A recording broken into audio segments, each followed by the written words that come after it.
আজ বানাবো বেগুনি। এই বেগুনিগুলোকে পাতলা করে স্লাইড করে কেটে নিয়েছি।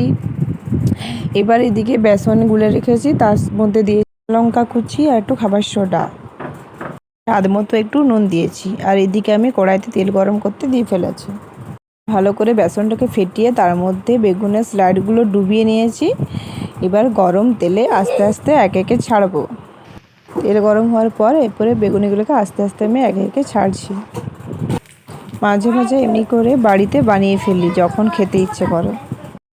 বেশ কড়া করে এপিট ওপিট করে ভেজে নিলাম।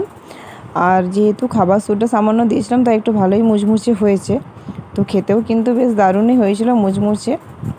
বেসন হাতে আমি একটু ভেঙে দেখলাম কেমন হয়েছে। যাই হোক, তো তোমরা কমেন্ট করে জানাবে কারা কারা বেগুনি খেতে ভালোবাসো। আর কুমড়া দিয়েও বেগুনি, মানে কুমুড়ি বলে বেসন দিয়ে বানানো যায়, তো আমি বেগুনিটা বেশি পছন্দ করি।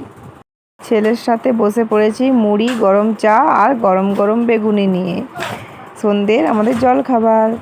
তো তোমরা কে কে এরকম খাবার খেতে পছন্দ করো সেটা কমেন্ট করে জানাও প্লিজ।